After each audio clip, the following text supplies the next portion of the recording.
Bien, chers amis, bonsoir.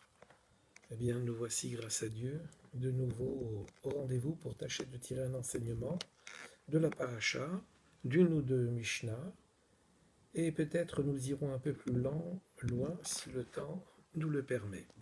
Alors, nous sommes ici avec la paracha de Tazria.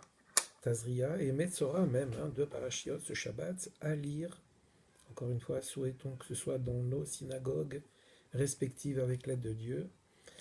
Au début de la paracha, il est dit Ubayom Hashemini Mol Bessar Orlato. Et le 8e jour, il sera circoncis. On parle de la Brit Mila. Plusieurs avis sont émis sur le pasouk de référence de la Brit Mila, mais nombreux sont ceux qui disent que c'est à partir de notre paracha, de Tazria, Ubayom Hashemini Mol Bessar Orlato. Au 8e jour, le nouveau-né recevra la Brit Mila. Et nos Chachamim de poser une question et de demander si Hachem veut que nous subissions, entre guillemets, que nous ayons la Brit Mila à 8 jours et au-delà selon les circonstances, bien sûr. Pourquoi est-ce que Hachem ne nous a pas fait naître déjà circoncis, puisque telle est sa volonté?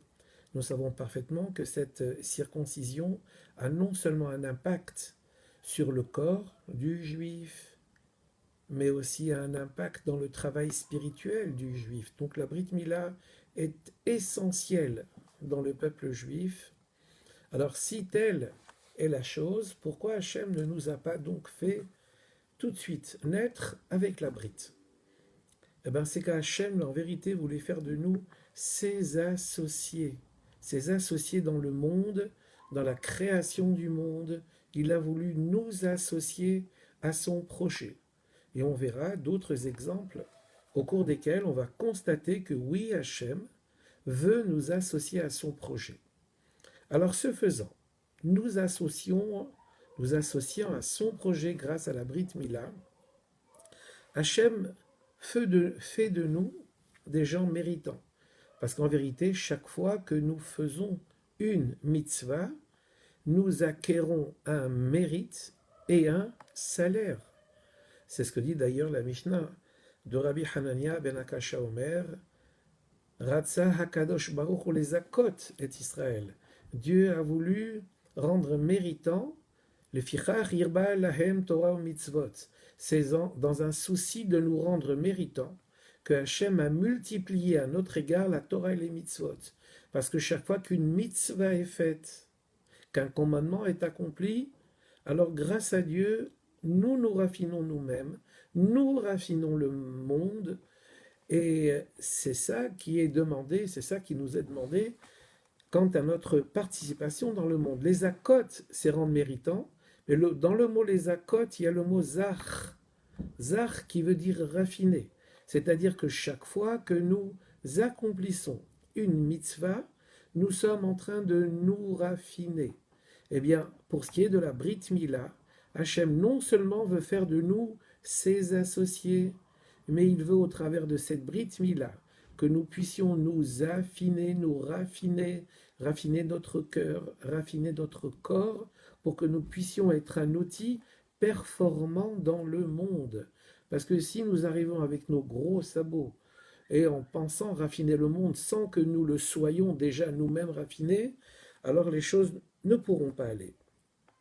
Donc, cependant, et ce faisant avec cette Brit Mila que nous devons faire, eh bien, nous opérons un tikkun, un arrangement, puisque voilà, une Brit nécessite de faire un arrangement au niveau du membre de la Brit Mila. Donc, il y a un tikkun, un arrangement. De ce tikkun, nous avons un salaire, et de ce salaire-là, eh bien, nous devenons des gens méritants. Donc, c'est tout à fait important que cette décision qu'Hachem a prise nous concernant pour pouvoir être partie prenante dans sa création. Bien, il en va de même. Tout à l'heure, nous parlions d'un exemple avec lequel Hachem veut nous rendre méritants et surtout nous faire participer à sa création. Tout le monde peut constater qu'il y a des pauvres et qu'il y a des riches. Mais si Hachem le voulait, il aurait fait en sorte que tout le monde soit riche. Pourquoi est-ce qu'il y a des pauvres? Charge aux riches après d'aller aider les pauvres. Charge aux pauvres d'accepter le rôle de pauvre.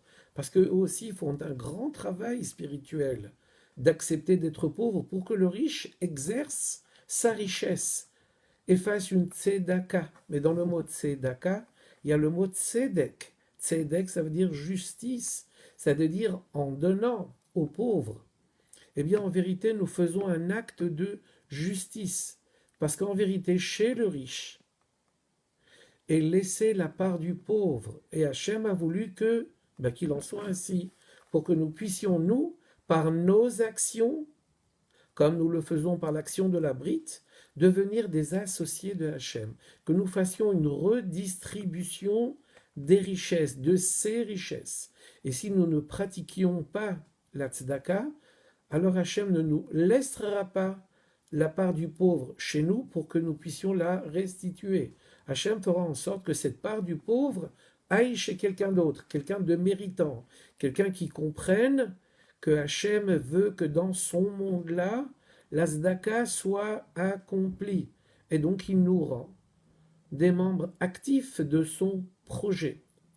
Voilà encore un autre exemple qu'on peut donner. Imaginons que quelqu'un marche dans la rue et qu'il perde, d'une façon malencontreuse, qu'il perde son portefeuille avec de l'argent dedans. Et puis il n'y avait pas de simanim, il n'y a pas de signe de façon à ce que ce portefeuille lui soit restitué. Et voilà que quelque temps après, un pauvre passe et il trouve ce portefeuille-là. Eh bien, nos sages nous disent que celui qui a perdu son argent et qui a désespéré de le trouver, parce que nous sommes dans un lieu public, eh bien, il aura néanmoins fait la mitzvah de tzedaka. Donc, il y a plusieurs moyens, si l'on peut dire pour Hachem, de nous rendre méritants. Ou à notre insu, comme le cas qu'on vient de citer, ou alors que nous décidions sciemment de donner le maaser, un dixième de nos gains, de pratiquer la tzedaka. Nous venons de passer la fête de Pessah et chacun comprend combien il a fallu que nous puissions aider. D'ailleurs, c'est devenu une mitzvah pour la fête de Pessah. C'est Marot Hitim, donner de l'argent à ceux qui n'ont pas de quoi passer la fête. Mais Hachem, il aurait pu très bien, puisque lui, il nourrit le monde en permanence. Ki ou elzan ou mefarnes la kol. Alors s'il donne de l'argent à tous, pourquoi il a laissé les pauvres sans argent? Eh bien, c'est pour que nous puissions pratiquer la mitzvah de tzedaka. Si Hachem voulait que tout le monde soit circoncis, pourquoi est-ce qu'il ne nous a pas fait naître circoncis? C'est parce que Hachem veut faire de nous ses associés et d'une façon plus large. Au travers de ces 2-3 exemples qu'on a pu prendre, nous sommes non seulement les ambassadeurs de Hachem, nous portons sa volonté aux 4 coins du monde. C'est comme ça que nos sages, d'ailleurs, justifient entre guillemets l'exil. C'est un exil, mais un exil dans lequel nous travaillons, dans lequel nous sommes les ambassadeurs de la Kdusha, de la sainteté, pour amener la parole de Hachem dans le monde. Alors Hachem nous a éparpillés comme des pièces de monnaie qu'on éparpille pour faire en sorte que le monde devienne méritant, pour nous donner du mérite. Et on revient encore à la même idée qui est que Hachem, nous intéressant à son projet, nous faisant participer à son projet, il nous rend méritants, nous faisant travailler pour lui, il nous permet donc non seulement d'être méritants, mais de nous raffiner, et ça c'est quelque chose de tout à fait important. D'ailleurs, il y a une Mishnah qu'on va lire ce Shabbat dans les Pirkei Avot, Perek Sheni, où on parle d'un Tana qui est Rabbi Tarfon. Rabbi Tarfon nous dit la chose suivante, qu'on va tâcher d'expliciter aussi clairement que possible. Hamelacha meruba, il nous dit le travail qui nous attend, qui attend le juif dans le monde est très important. Hayom katsar, pourtant le jour est court. Et il y a beaucoup de travail, mais le jour est court. Ve'apoalim atselim, et les ouvriers sont paresseux. Ou Baal Habayit dohek, et le maître de maison presse. Alors, de quoi parle cette Mishnah-là dans Pirkei Avot, qui sont ce qu'on appelle Milta de Hasiduta? Ce sont des enseignements qui vont nous aider à nous raffiner. Comme les jours du Homer, nous comptons la Sfirat à Homer, nous savons que le mot Sphira, qui veut dire compter, vient de Saphir. Saphir, nous devons nous raffiner tout au long de ce compte de la Sphira. Chaque fois qu'il y a une mitzvah, nous sommes là pour nous raffiner quand on la pratique. Eh bien ici, voilà que le Tana nous dit, eh bien il y a beaucoup de travail dans le monde. Hamelacha meruba. Mais à qui il s'adresse, Rabbi Tarfon? Précisément, il s'adresse à quelqu'un qui a compris, qui a déjà tout fait, compris le rôle des mitzvot, et qui a compris qu'en vérité, il ne s'agit pas de rester assis sur ses lauriers. Il faut aller au-delà du travail que nous avons déjà accompli. Même si le travail est bien accompli, ici Rabbi Tarfon nous parle de quelqu'un qui va se dépasser dans l'étude, dans les mitzvot, dans la tzedaka, dans Avat Israël. Il ne va pas se contenter de ce que le Shulchan Aruch lui demande de faire. Il va aller au-delà. Et quand on va aller au-delà, alors on s'aperçoit que le travail est immense. C'est ça que dit Rabbi Tarfon à Melacha Meruba. Et quand on va aller au-delà de ce qui nous est imparti de faire, alors on s'aperçoit également que Hayom Katsar, on n'a pas le temps de tout boucler le programme. Dans une journée, on se dit, eh ben, j'aurais bien aimé que si ça n'était la fatigue, je puisse également me donner dans la nuit, et les jours et les nuits ne suffiront pas. Mais pourquoi penser comme ça? Quand Hachem nous fait venir sur terre, il nous donne un rôle, il nous donne les forces qui sont relatives à ce rôle-là. Alors pourquoi Rabbi Tarfon parle d'un grand travail, d'un jour qui n'est pas assez fort, d'ouvriers qui sont hatselim, qui sont paresseux? N'est-ce pas que nous avons déjà les forces nécessaires dès notre venue au monde? C'est Hachem qui s'en charge. Oui, mais ça, c'est selon le rythme normal. Rabbi Tarfon nous parle de quelqu'un qui veut aller au-delà de la normalité, au-delà de la réguiloute, de l'habitude. Alors dès qu'on veut aller au-delà de cette habitude, on s'aperçoit qu'il y a des juifs à droite, à gauche, desquels on ne s'est pas encore forcément occupé. On s'aperçoit qu'il y a quelqu'un qui ne sait pas encore lire, quelqu'un qui n'a pas encore été initié au mitzvot. On pourrait se dire, moi je fais tout bien. Je mets des tfilines, je fais la tzedaka, ou si c'est une dame, alors elle allume les nérotes, elle fait tout bien. Alors lui, mais c'est bien de faire tout bien, mais il faut aller au-delà de nous-mêmes. Il faut aller s'intéresser à l'autre. Alors dès lors qu'on comprend qu'il faille nous intéresser aux autres, là on mesure combien le travail qui nous attend est un travail qui est colossal. C'est ce que Rabbi Tarfon nous dit. Cette Mishnah s'adresse à quelqu'un qui a compris quel est son rôle et qu'il veuille aller au-delà de son rôle. Alors on comprend que il ne faut pas rester les deux pieds dans le même sabot. Et là, on comprend l'énormité du travail qui nous attend. Imaginons que nous sommes dans les rues d'Israël et que nous savons, comme tout le monde le sait, l'importance de la mitzvah des tfilines. Alors on passe auprès de nos frères et on sait pertinemment que plusieurs d'entre eux n'ont pas mis les tfilines. Alors on peut se dire, mais moi j'ai mis les tfilines, je suis au clair avec mes devoirs. Mais ça ne suffit pas, il faut aller au-delà. Il faut presque avoir un sentiment, entre guillemets, de frustration, si toutefois on n'a pas le souci d'aller aider nos frères à accomplir une mitzvah. Alors on peut se dire, mais il y a des centaines, des milliers, des dizaines de milliers de gens qui passent dans la rue. Je ne peux pas tous les arrêter et leur demander, est-ce que vous avez mis les tfilines, est-ce que vous avez fait telle et telle mitzvah? Alors bien sûr on fera ce qu'on peut, mais dès lors qu'on va au-delà de notre propre personne, on s'aperçoit que le travail est immense. Et la Mishnah finit en disant ou Baal Habayit Dohak. Et le maître de maison presse. Le maître de maison, c'est Hachem. Parce qu'en vérité, nous avons un temps imparti sur terre, un long temps, avec l'aide de Dieu. Ad, Mea Ve'esri, mais au-delà, quand Mashiach viendra très bientôt, nous regagnerons, nous rejoindrons l'éternité. Mais pour l'instant, on ne laisse pas le temps filer. Si du temps nous est accordé, une fois que nous sommes au clair avec nos devoirs, il faut aller voir au-delà de nous-mêmes. Et c'est là, c'est de cela dont parle Rabbi Tarfon qui dit il faut se fatiguer. Par exemple, en matière de limoud, celui qui va au-delà de ce qu'il a compris, eh bien il doit aller, s'il a étudié 100 fois, il faut qu'il étudie 101 fois. Voilà. Et donc, nous sommes ici dans une dimension de travail dans ce monde-là. Ce monde-là est un champ, c'est un champ dans lequel nous lions des gerbes. Ces gerbes, nous devons les transférer vers la Kedusha. ce travail qu'on opère dans le monde, quel que soit le travail auquel nous avons à faire, on doit se dire que ce travail doit être transféré dans la Gdusha. C'est ce qui se passait avec les gerbes qui se sont prosternés vers Yosef, qui était le tzaddik. Donc les gerbes, le travail, tout ça, Yosef incarnait la Kedusha, tout ce travail doit être investi dans la Kedusha.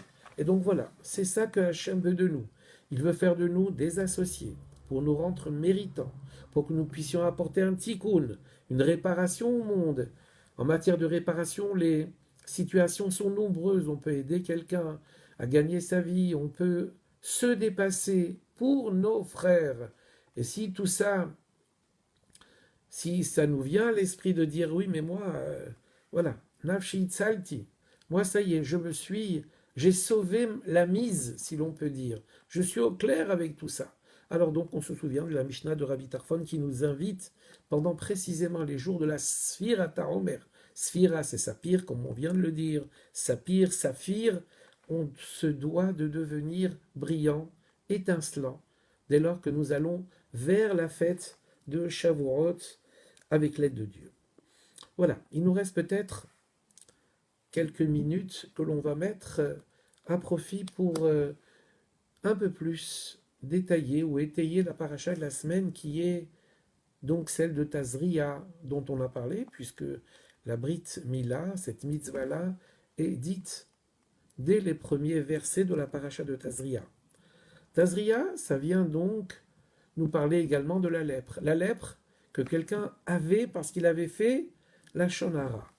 Alors, voilà une situation qui nous est décrite dans la paracha de Pinhas, où on voit que Pinhas s'est levé, il a voulu faire cesser une épidémie qui sévissait en Israël à cause d'un mauvais comportement d'un prince d'Israël avec une princesse de Moab, et malheureusement, il a fallu tuer ce prince et cette princesse-là, et dès que la chose a été faite, l'épidémie s'est arrêtée. Qu'ont dit les gens? Comme Pinhas a malheureusement exécuté le sale travail qu'il fallait faire. D'ailleurs, s'il avait été demandé au Beth Din, on lui aurait dit non, ne fais pas une chose pareille. Mais comme lui, il était un zélateur, il était plein de zèle pour l'honneur de Hachem, il s'est levé, il a fait le nécessaire. Qu'ont dit les gens à l'époque? On dit, mais c'est normal, Pinhas c'est un petit-fils de Yitro.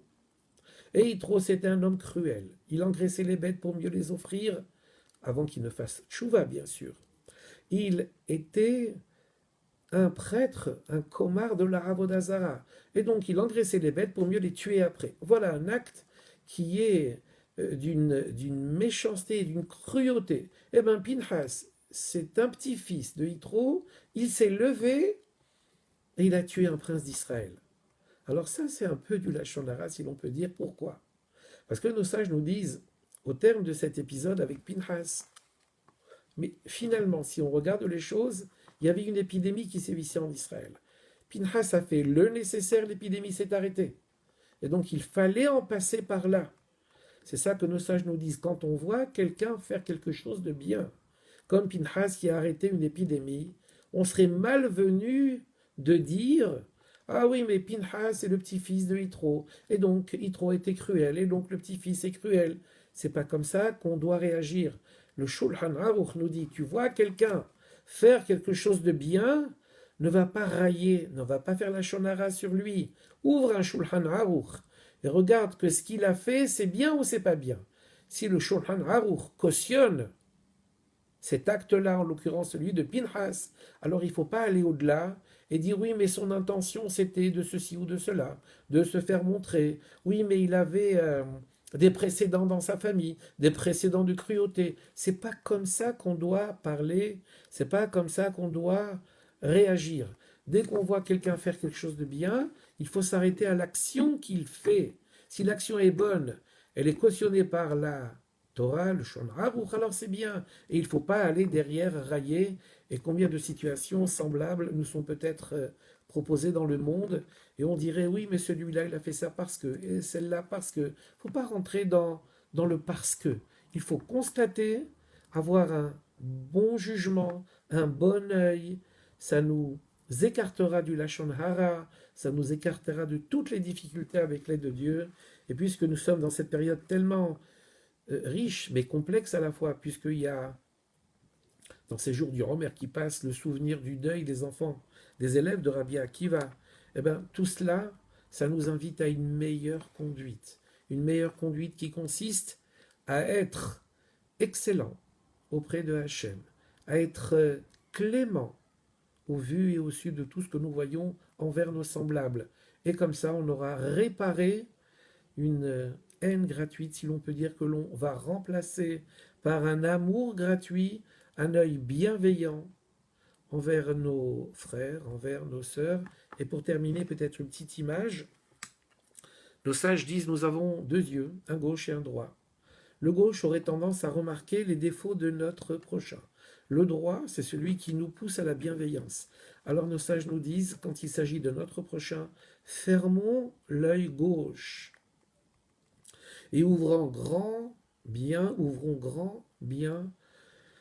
l'œil droit. Cet œil droit qui fait que finalement, en analysant les actions de notre prochain, on verra qu'il y a plus de bien qu'autre chose. Surtout que, pour terminer, quand on va parler de quelqu'un en bien, quand on va voir le bien qu'il fait, eh bien automatiquement, même si son intention n'était pas celle-là, mais en pensant bien à son sujet, on va réveiller véritablement le bien qui dort en lui. Et donc si toutefois une épreuve était imposée à un de nos frères, nous savons qu'en remuant le bien qui est en lui, il va pouvoir avoir les forces que Dieu lui a données avec cette épreuve, malheureusement, et puis donc nous aurons fait notre travail envers Hachem, envers les hommes, et que Dieu fasse que, ce faisant, eh bien Hachem puisse considérer notre mérite comme il veut que nous en ayons du mérite pour pouvoir nous juger avec clémence, avec mansuétude, parce que si l'on juge notre prochain avec mansuétude et clémence, c'est évident qu'en retour, Hachem nous jugera avec mansuétude et clémence. Et par les temps qui courent, nous avons tout à fait besoin de cette clémence de la part de Hachem. Mais toute clémence que l'on appelle de la part de Hachem doit être d'abord initiée par une clémence que nous devons pratiquer à l'égard de notre prochain. Encore une fois, merci à tous les amis, notre ami Shalom Yahish de Nice et tous les amis qui sont là. Merci de l'amitié que vous nous faites de nous suivre. Très bonne soirée. On me rappelle également qu'il faut dire qu'aujourd'hui nous sommes le 11e jour du Homer.